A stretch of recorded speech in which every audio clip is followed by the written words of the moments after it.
We're honored and delighted, truly delighted, to welcome Jeff Skoll and his conversation with Elon and Kimbal Musk. Thanks very much.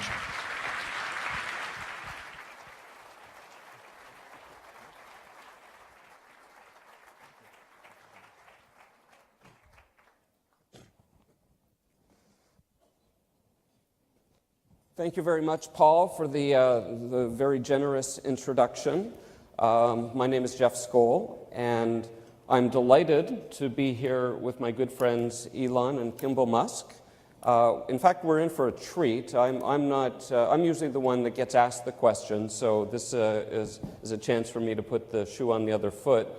And it's also the first time Elon and Kimbal have been on a panel together. I first met Elon in 1995 when he was dating a classmate of mine. Not long after that, I dated the same girl. and I realized then that Elon always likes to be first. I've known Kimbal for about a decade. Kimbal runs 4 restaurants in Colorado, and he's invested heavily in learning gardens, which I hope he'll talk about at length tonight. Elon is the CEO of both Tesla Motors and SpaceX, and he's the chairman of Solar City. But the first question for both of you, what do you admire about each other? I'll do it first. So Elon knows this, but the advantage of being his younger brother is I kind of used to get what he wanted, and he wanted a lot of stuff. And so the one time I remember he wanted motorbikes. I was too young. Well, he was 7, I think, and I was 6 or something like that, which in this country is not very common to get motorbikes. But one of the great things I admire about Elon is when he wants something, he really wants it, and he goes and gets it. And it's amazing to watch him do that as his brother, and he's done it throughout his life. Interesting. Well, I think Kimbal is just one of the nicest people I know in the world.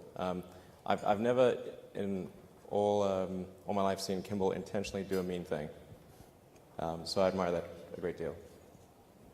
The two of you, as I understand it, entrepreneurs are interesting because they often get started at a young age doing entrepreneurial ventures of some kind. And I understand that when you were still in South Africa, you had a venture of some kind. Yeah, the video arcade. Yeah. Yeah, we had this brilliant idea to start a video arcade because we really knew what games were popular. Yeah. And also we were video game experts at 14 and 15. And the reason we had to stop was because we went to the city to get a code variance, and you need to be 18 to sign, and we had never told our parents. And we already had a lease, we had games coming, and when the parents found out, they put a stop to it, which is a real bummer because it would have been very successful. Yeah. Well, I'm glad that wasn't the final barrier to success. But that was the first time that you worked together as brothers. And eventually that led to a company called Zip2. Right. I wonder if you wouldn't mind talking about Zip2. How did it come about? What was the idea? What was the whole process like for you? Sure. Well, and Kimbal, do you want to start off, or should it? Well, I mean, I would start with the road trip. The road trip. Yeah. Yeah. Okay. So a year before, this is 94, Elon was working at some video game company in, there's a theme here. What? Yeah. I was actually working, I was doing 2 jobs. One was at a video game company that was ironically called Rocket Science. And then working on ultra capacitors during the day for electric cars. And so we went on a road trip from Silicon Valley to Philadelphia, and that was in 94, and we were both, I'm younger than Elon, but we were both finishing school at the same time, because I'm much smarter than him. Elon actually was doing a double major, so that's why. But anyway, so we ended up doing that, and we started with a network medical database. Remember that? Yeah. Well, there were a bunch of iterations, Yeah. but I think the thought in '95 was that the internet was going to be something really that fundamentally changed humanity. It was like humanity acquiring a nervous system. You know, previously people would communicate information almost by osmosis relative to how the internet works. You know, if you wanted to have access to a lot of information, like you'd go to like the Library of Congress, but unless you were physically where the books were, you didn't have access to that information. But with the internet, you could be anywhere in the world, and if you're connected to the internet, you have access to all the world's information. So it was really just like humanity was almost becoming like a superorganism with a nervous system. So we wanted to be part of, you know, building some elements of that. And It was a funny time because it made so much sense to us, but we literally had a guy throw a Yellow Pages book at us. He was a very senior executive, and tell us, do you ever really think the internet is going to replace this? yeah, And literally, and you're kind of looking at them going, this guy's screwed. yeah, yeah. He didn't, and people didn't know what the internet was, Yeah. Including in Silicon Valley. Yeah. Yeah, there was like something that universities and like the government used, and nobody was really doing anything on it, and you certainly couldn't make money. Yeah. Yeah. So Did you know that you were onto something right away, or did people just think you were crazy and pursuing some bizarre dream? When did it occur to you that Zip2 might be a success? Well, I mean, when we first started out, I think our ambitions were really quite low. It was really to make enough money to pay the rent. Yeah. We got a VC so- give us money. That was, yay! Yeah. We thought it was all over then. Yeah, it was pretty crazy. I mean, when we started out in '95, we literally, at the beginning, we had one computer, which would be the web server during the day, and then at night, I'd program on it. And we'd sleep in the office. Yeah, we we couldn't afford to have an apartment. It was cheaper to rent the office than to rent an apartment, so we just rented the office and slept in the office and showered at the YMCA. Showered at the YMCA. And Yeah. for me, the worst part was eating at Jack in the Box 3 times a day. Yeah, man, this is like, I'll sleep it's in an really office difficult to anything. get food at Palo Alto after like 10 p.m. It's like Jack in the Box and a few other options. So we rotated through the Jack in the Box menu. I remember the one time I was literally at Jack in the Box. Hopefully you guys aren't, whoever's from the company's not here. And it was one of those like 3 a.m. things, and I took a milkshake, and I was so tired, and there was something in the milkshake, and I literally went like this. Yeah, That's your standards just dropped to nothing. yeah. So yeah, we're through the end of '95, where that's essentially we're just sleeping in the office and showering at the YMCA, and then around the end of '95 is when Netscape went public, and then whether or not somebody knew what the internet was, they knew that you could make money on the internet somehow, or even if it's only on the greater fool theory. So when we went and talked to venture capitalists in early '96, there was a much greater interest in what we were doing. In fact, the round closed in like maybe a week or something. It was crazy. Yeah, we Yeah. went from sleeping in the office to people throwing. I mean, again, this is a financial crowd, so you guys see these numbers every day. But for us to hear, we'll give you $3 million. Yeah, it for, sounded extremely. We thought they were crazy. Like, I why mean, would they it do was- that? It was literally like, these people are insane. They obviously do not realize we're sleeping in the office. In fact, when they did fund us, Yeah. they realized that we were illegal immigrants. Well, I mean, Yes, we were. I'd say it's a gray area. Yeah, yes, we were. We were illegal immigrants. We were sleeping in the office. We didn't have a car. We had one car, but the wheel kept falling off. But, well, actually, yeah, the wheel did actually fall off the car. Yes, exactly. And the venture capitalists actually bought us cars. Yeah, well, they gave us 40 grand. It was 40 grand to go buy cars, which was at the time was more money than we'd ever seen. Yeah, and I bought I spent $35K on a Series 1 67 Jaguar E-Type. Which didn't drive. But he got what he wanted. Yeah, it looked really great by the side of the road. he got it. He was driving it home from the dealer, and it broke down, and he had to actually come to the house on a flatbed truck. Right, it didn't improve from there. I mean, it was really Should have brutal. kept the truck. Yeah. It reminds me in some ways of, eBay went public in 1998, and we had kind of the scrappy startup mentality as well. And the first time I ever saw Elon on TV was when you took delivery of a McLaren supercar. That's right. Yeah. Right. So presumably somewhere between sleeping on the floor of the office and the McLaren, something happened. Yeah, so at Zip2, we basically created software to help bring the media companies online. So it was sort of internet publishing software. It was the yellow pages, white pages, maps and directions, that kind of thing. And we helped bring some of the major media companies online, or at least a portion of what their online presence was. And so we had as customers and investors New York Times Company, Knight Ridder, Hearst, and most of the major media companies. And then In fact, the guy that threw the telephone book at us eventually became an investor. Yeah. Right. And then the company sold to Compaq for a little over 300 million. Yeah. Circa 1999, late 90s. Yeah, that's right. It was, the deal was sort of struck late 98 and it concluded early 99. Yeah. And so then what happens to you guys? I mean, at that point, you're 23, 24 years old, give or take, and you've gone from being barely able to pay the rent to having substantial resources. How did that influence your paths in what you did next? The way I like to think about it is I was like a dog in a cage getting beaten for 4 years, and then they let me out and here are all the T-bones you can eat.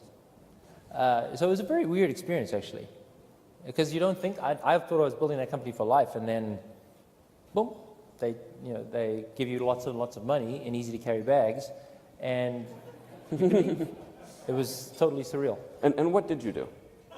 So I went to New York. So I was done with Silicon Valley. I think technology is my brother's thing. He loves it, and I enjoy it too. But honestly, for me, food is what I've always been passionate since I was a kid. I was the cook in the family. And it's ironic. He's much thinner than I am. You know. It's true. I can eat anything. Although I'm finding out as you get older, it doesn't work out that way. Yeah. But no. So I went to New York and I learned to cook. I went to the. I was young, and I figured, what else do you do when you have enough financial resources to do whatever you want? And I always wanted to learn to cook, so I enrolled in a cooking school, one of the top schools in the country in New York City, and had this incredible experience of cooking with some of the best, most talented chefs in the world. And it was a unique circumstance for me personally, because I was there in New York during 9/11, and I graduated from cooking school just before 9/11, and I lived right by the World Trade Center, so I saw everything happen. It was a very big event in my life. But what the rare opportunity it gave me was the opportunity to cook for the firefighters. So I spent 6 weeks at Ground Zero cooking for the firefighters, and that's when I I always loved food, but my passion for community and connecting people to each other through food was just I literally couldn't even describe how incredible this experience was. And so I came out of that with a very strong intention to start a restaurant. And having been part of a company that just sold for $300 million and investing in PayPal, which at the time was worth billions of dollars, doing a restaurant was a weird decision, but for me it was the right decision. So for you, it unlocked a path to dreams that maybe you had beforehand, or just opportunistically you just said, this is what I want to do, and you still not only run the restaurant you began, but there's more to it. Yeah, well, do you mean the nonprofit, or do you mean? No, I mean just in terms of there are more than one restaurant. Oh yeah, sure. So turns out I'm actually pretty good at cooking. I didn't really know I was good at cooking, but when I opened the restaurant I had two partners, Hugo and Jen, opened the restaurant. We were supposed to do 60 people a night, And it was just going to be this side project for me because I was still involved in Elon's companies, Tesla and SpaceX. And today we serve 10,000 people a week. And it's just continues to grow. Elon, for you, Zip2 happened, you sold it, and and bought the McLaren, yeah. and if I'm not mistaken, you invested most of that money into your next venture, X.com. That's right. Most of the funds went into X.com, which was later renamed PayPal, and that worked out pretty well. It worked out pretty well, but looking back on it, because you put a lot of your eggs in that basket, would you advise entrepreneurs to roll the bones quite the way you did? Yeah, absolutely. I think so. I think it's worth investing your own capital in what you do. I don't believe in the sort of other people's money thing. I think if you're not willing to put your own assets at stake, then you shouldn't ask other people to do that. So eBay comes along, buys PayPal, and then I remember 2003, give or take, meeting Elon at a coffee shop in Palo Alto. This was not long after the PayPal deal had closed. And I said to Elon, what would you like to do next? And you had 3 things to say. Right. Do you remember what they were? Well, yeah. But yeah, they're basically, space, solar, and electric cars. Space, solar, and electric cars, yes, 2 points. But yeah. Wait, space, electric cars, what was the middle one? I asked Elon what he wanted to do, and he said he wanted to do something in solar power. He wanted to colonize Mars eventually, but to get there by building a rocket business, a sustainable business, and building electric cars. And let's talk a little bit about Mars. Okay. So where did this come from? When did you have that dream? How did that come to be? I guess when I was in college, I thought about things that would most affect the future of humanity, and there were 3 areas that I thought would have the biggest impact, and those were the internet, sustainable energy, of which solar power is the production side, and electric cars are the consumption side, and then humanity becoming a multi-planet species. And I think our future will fundamentally bifurcate to one where we're a space-faring civilization or one where we are confined to Earth until some eventual extinction event. Although I'm quite optimistic about life on Earth, I should point out. I want to. Sometimes people think that by that I expect some imminent catastrophe, but I think that the probable outcome for civilization on Earth is quite good for a long time. But I still think that we should try to extend life beyond Earth and and the thing to do is to establish a base on Mars and try to make that a self-sustaining base as soon as possible. I don't expect that SpaceX is going to do that sort of single-handedly, but I think we're going to try to advance the technology of space travel to the point where we can at least send some number of people to Mars, which is not currently possible. As I recall, when follow-up question, Jeff. when SpaceX started, I think the first 3 rocket launches weren't successful. Yeah. And the 4th one was. What would have happened if the 4th one hadn't worked? We would have failed. Yeah. But let's talk about one of the failures were spectacular. I would go out to the island, Kwajalein, with Elon, and seeing giant exploding rockets is quite an amazing sight. I was one of the early investors in SpaceX, and I said, you know what? If all I get to do is to see these rockets explode, well worth every dime I put into this company.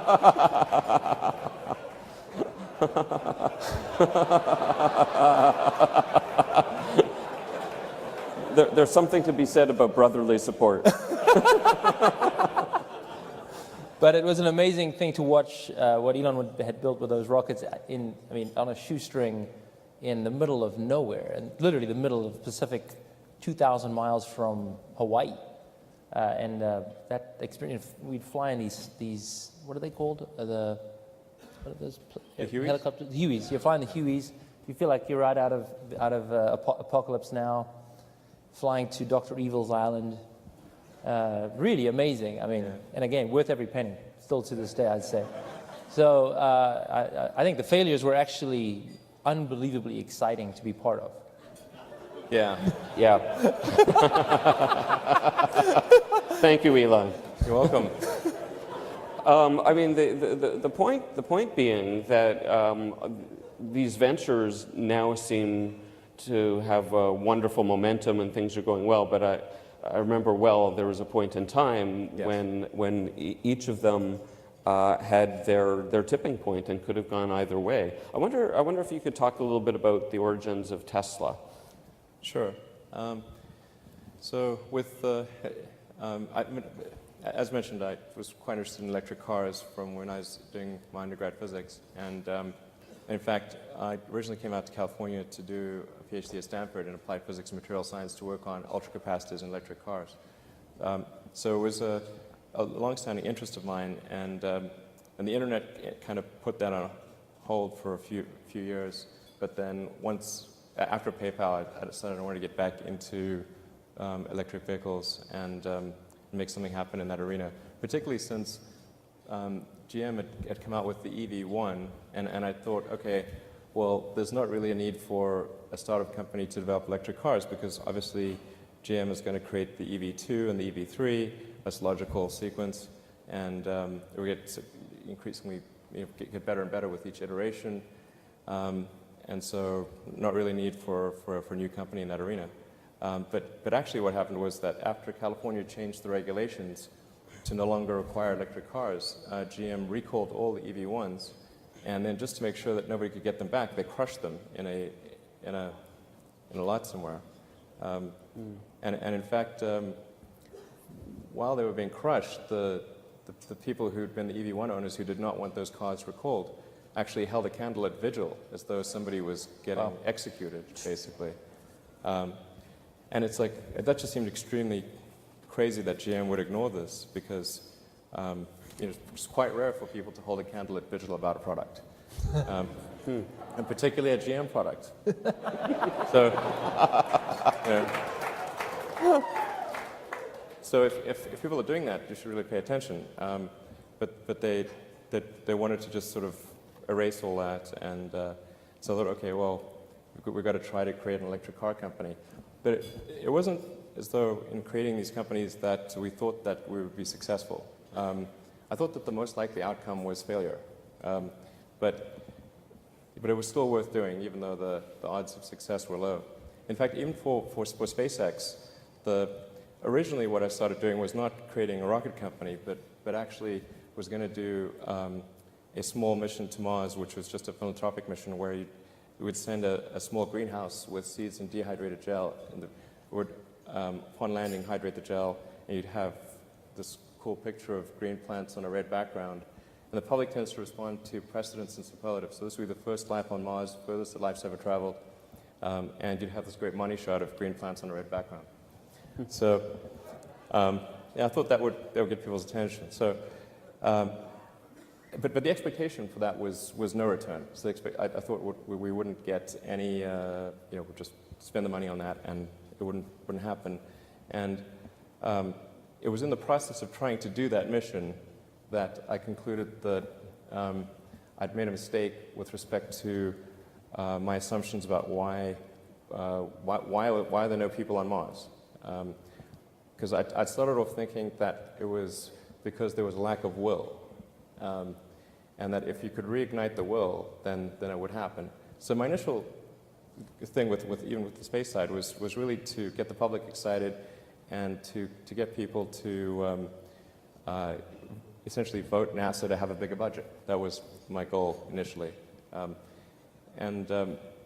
as I tried to do that mission, I was able to compress the costs of the satellite or the spacecraft and the greenhouse and everything and the communication costs, but I wasn't able to compress the rocket costs. And I actually tried, had some adventures along the way trying to get a good deal on rockets. I actually flew to Russia 3 times to try to buy some ICBMs. And I negotiated a deal too, actually.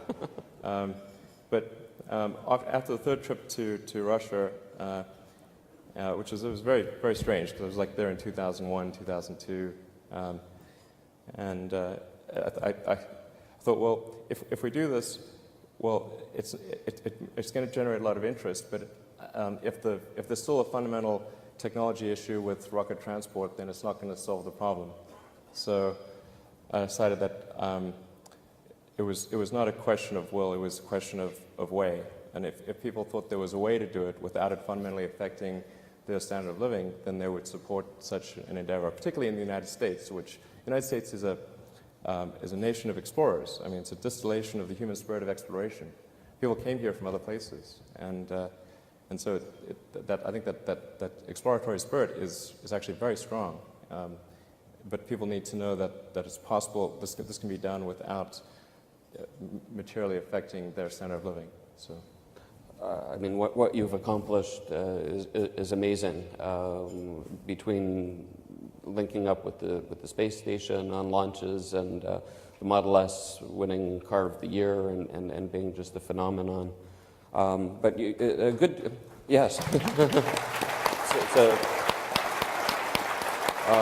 I mean, it's amazing. It's amazing, and we'll come back and talk about Solar City in a second. But you mentioned gardens, and I think that's a natural segue. We're surrounded by some beautiful gardens here on stage. And Kimbal, I wonder if you might want to talk a little bit about these. Sure. The restaurants that we do in Colorado are, before farm to table was a term, we work with local farmers and bring local food to the tables, and we really consider ourselves a community restaurant. And one of the things we did as part of the community was to reach out to kids in the community in schools and get them connected to food through school gardens. And we bring them into the restaurant, and we do everything from give them chicken liver pate without telling them what it was, and they would thoroughly enjoy it. And then you tell them, then they spit it out of their mouth. And it's like fun things like that we just did as a great way to connect into the community. And then I had a personal accident, a very severe accident. I was paralyzed on my left and horizontal for 2 months after breaking my neck. And it really helped me focus on, well, let me go back to having more of an impact on society. And I know there's a lot of philanthropists in the crowd, and I have a lot of respect for that. But for me, it was very much about how can I give back, but in a way that really I understood and could really see the impact. And I'd been working with these school gardens for many years, and so I came up with this idea called the Learning Garden, which you see beautifully presented. Thank you very much, Nancy, for doing this. And what we do is, it's a nonprofit. We go to schools around the country, and we install these outdoor learning environments that are school gardens. And they're very different to traditional school gardens. Traditional school gardens being in the corner of the schoolyard with a fence around it. These are designed to be in the schoolyard, on the playground, where the kids will see it every day. Hundreds of kids will enjoy it and play with it every day. And it's made out of the same material as playground equipment, so it'll last for decades, unlike traditional school gardens, which are very, very temporary. We also came up with this idea to make it more modular so that you could fit it in any schoolyard. Rooftops, asphalt. There's a lot of toxic soil, sadly, in our cities where you literally couldn't put a garden there if you wanted to. And these were designed to be FDA approved just for food, for growing food. And so what I did was really look at the problem based on the experience that I had working with Elon and working in whether it's manufacturing or operations or politics, frankly, which is a very big political problem. And what value could I add? And there are lots of great gardeners out there, and I'll be the first to tell you I'm not a gardener. But I really believed in the impact that these were having, and the data is amazing. I mean, we see a doubling of vegetable intake when kids have a learning garden on their schoolyard, literally a doubling from 2.5 to 5 portions a day. We see test scores, particularly in science, go up by 15 points on a 100-point scale when they get taught the same science lesson in the learning garden versus in the classroom. This incredible impact on their lives. And the challenge was not a question of school gardens. That had already been proven. The challenge was, how do you scale? How do you get something that will reach 100,000 schools within a few years? Because that's the problem we have. Childhood obesity is today's problem. It is not tomorrow's problem. 20% of underserved kids are going into kindergarten obese. It's an awful tragedy. We have these poor children that are not only obese, but they're actually starving because the food we're giving them has no nutrients. It has calories, but no nutrients. And it's just this awful, awful situation, a real tragedy that we're creating. And so for me, what I wanted to do was, how do I come in and say, okay, I know what I know what I think I can do well. Let me see what I can create that could actually go into 100,000 schools within a few years. And so I created the Learning Garden with this idea to, by the end of this decade, to reach every child that wants one, or every school that wants one. And we have the capacity. Now what we need is the political will to go do it. And so we'll have about 200 installed this year. And we started 2 years ago, and we did one 2 years ago. We did 50 last year. We'll do about 200 this year. Hopefully 1,000 next year, and then many thousands after that.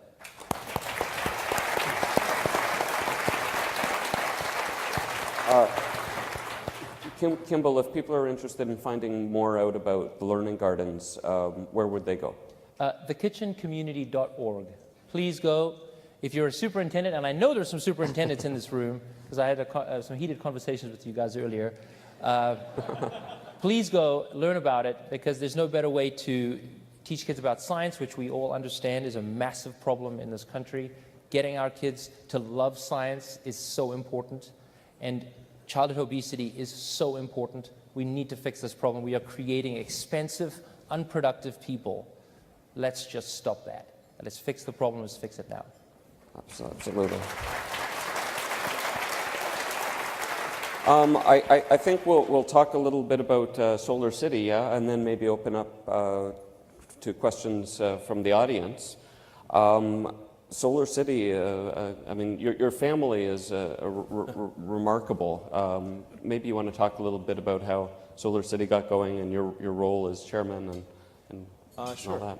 So, well, so Solar City was founded by two cousins of ours, Lyndon and Peter Rive, who are really great guys. And before Solar City, they did a company called Everdream, which did large-scale management of computers and other assets, electronic assets, which was sold to Dell, and that did pretty well. So, and the genesis of Solar City was actually, you know, we were Burning Man with our cousins, and they were thinking about what to do next, and I said, well, I think there's a real need for great entrepreneurs in the solar industry, and I said if they were willing to start a solar power company, then I would completely back them on that. So they took me up on the offer and created Solar City, which what Solar City is essentially is a giant distributed utility. Or I'd say right now it's a small distributed utility, but it will be hopefully a giant distributed utility. And it's obviously one that's based on the sun, that giant fusion reactor in the sky. So it's something that'll last for a very long time. I ultimately think that we will generate more energy from solar power than from any other source. In fact, it's worth noting that the planet is already almost entirely solar powered, in that we would be a frozen ice ball at 3 Kelvin if not for the sun, and the sun powers our whole system of precipitation and the ecosystem. So really we're just talking about a little bit of extra power that humanity uses to run civilization, essentially. But it's really quite a small amount relative to the amount that actually hits the Earth. Right, and Solar City went public a few months back. Yeah, it went public in December. It was quite a difficult IPO. And we were able to get it through. and now it's doing reasonably well. Well, there are amazing successes on both your parts. We're going to go to questions from the audience, assuming these monitors work. As of the moment, they're not, and if not, then I will. Oh, I see a monitor coming on here. All right. What are the key traits, skills, or circumstances that have allowed you to be so successful? I don't know. Why don't you answer for me, or do you? What Yeah, do you think? I'll go answer first. for you. That's a great idea. So I live in a small town in Colorado called Boulder, and my joke is I grew up in South Africa during the collapse of apartheid, very, very difficult time. Then I went to California during the rise of the internet, exciting but difficult time. Then I was in New York City during 9/11, difficult time. Now I'm in this little small town in Boulder, waiting for some serious shit to go down. So I think those had very big impacts on me, and I think the impact personally is constant paranoia, I guess. Maybe it's better. I hate to say that, not in a negative way, but it's you're just kind of, you're waiting for something really intense to happen all the time. So I think that just keeps you on your toes and keeps you moving forward. It does. Yeah, I think just obviously being tenacious and being well. I think just being super focused on the truth is extremely important, and looking for feedback from all sources. I think those are really key. Yeah. I'd also add, knowing both of you, is that you're very detail-oriented. There's no small part of the experience that doesn't get attention from you. Another question that I had, Elon, you've been compared to Henry Ford, Richard Branson, Steve Jobs. Who do you compare yourself to? I don't really compare myself to anyone. I mean, it's not. There's certain people that I admire from history that I think are great. Certainly, many of the scientists and engineers and literary figures and so forth. I'm a big fan of Ben Franklin. Who's a scientist and sort of thinker, and he was the kind of guy who did what needed to be done. So like guys like that, I wouldn't say I compare myself in any way, but I certainly admire them. Are there people you look up to? I think the two that I look up to, in my way, I look the same thing as Elon, is kind of look back. I love Winston Churchill. Yeah, he's cool. He's that guy, I think, was one of the greatest gifts to mankind. And I think Steve Jobs. Right. Yeah. And I think the thing that makes me like these people is that they put their passion into their work, and it's not about the job. It's not about coming to work. It's about making a difference in your society. And I think that's what I've always admired with my brother and with anyone else. One thing I've observed from my own entrepreneurial history is that people that start out building a company to make a lot of money almost invariably fail. It's people that start out with a dream or something that they're passionate about and they care about, and the money just kind of comes as I think if you think about it, you can get money both ways. But if we have a mutual friend of ours, Bill Lee, who has this phrase that starting a business from scratch is like chewing glass and looking into the abyss. It is really, really hard. And if you don't like your glass sandwich, you're going to have a miserable, miserable life. And so it's a very important lesson. Do what you're passionate about, because no matter what you do, if it's making a difference, it's super hard to do it. And so you better be passionate about it. Let's see if we have any other questions from the audience. Yeah. Next question, please.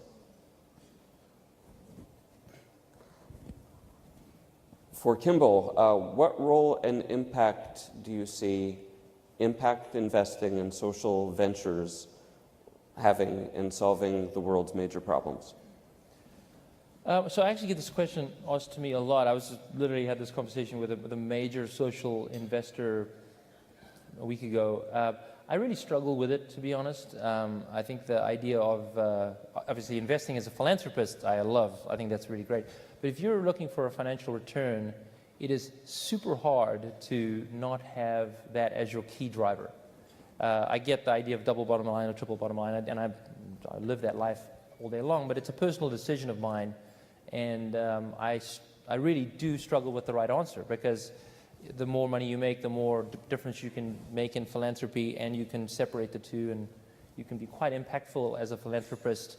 If you're a financier on Wall Street, you can choose to, I mean, I'm sure once you reach a certain point, everything you do will be for philanthropy after that, and that makes a big difference in the world.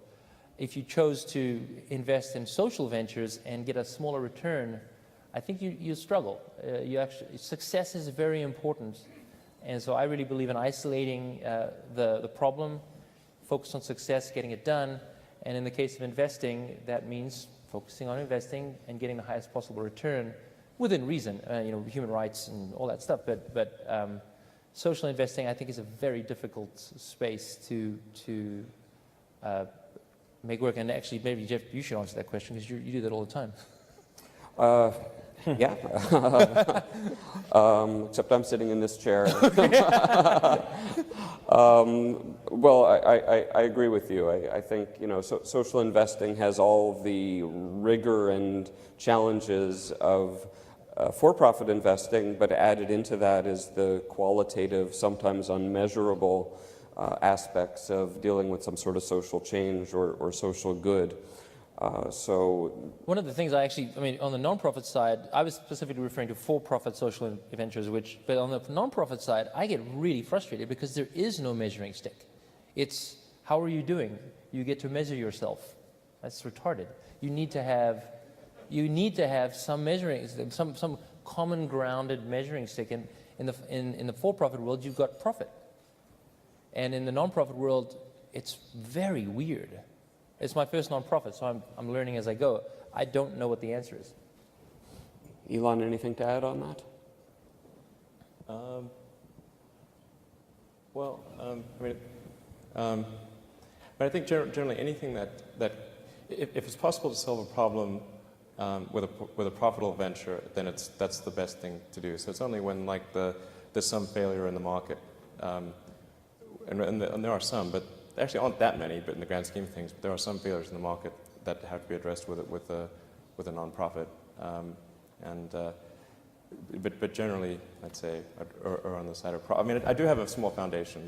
No. So it's not as though I'm against giving stuff. I do. Elon's the biggest donor to the nonprofit. Generally, if there's a way to fix the market system, that's the better way to do it. But sometimes there isn't, or there are complications in doing it. How is the Elon of 2013 different from the Elon of the Zip 2 days? What have you learned? We've learned, I think, quite a lot. There's a lot of scar tissue between then and now. I think I've mentioned this at when I gave my talk at South by Southwest, but I think I've made several hiring decisions in the past where I valued intellect over heart, and I think that was a mistake. And so I've tried to adjust accordingly. It actually matters whether somebody's a good person beyond just goodness itself. Right. Yeah. Kimbal, same question. The Kimbal of 2013. How are you different from the Zip 2 days? Yeah, as Elon said, that is a long time ago. I would say I'm much more comfortable with myself. I'm much more able to say no. So if there's an opportunity in front of me that is very financially attractive or whatever, and it's not what I want to do, I know to say no. And in the past, I would always say yes, and I would get involved in things that weren't what I was passionate about. So I think that's probably the most valuable thing I've learned. I think I still have a lot to learn. But that's. I think we have time for one last question. we got anything? Please wrap up. In that case, my last question is: Are you guys going to go to Mars together? We might. I think I mean, when we're 95, what the hell else are we going to do? Yeah, exactly. I think that'll be fun. I don't think I would want to go before that, but Well, Elon has a famous line about going to Mars. Right. Would you mind repeating it? Okay. I mean, so yeah. I mean, I think I would like to die on Mars, but just not on impact. All right. I think on that note, I'd like to thank Elon and Kimbal for a wonderful panel. And Thank you. Thank you to the Milken Show. Pretty extraordinary. Let's have it one more time for Ilana and Kimball and Jeff. Thank you.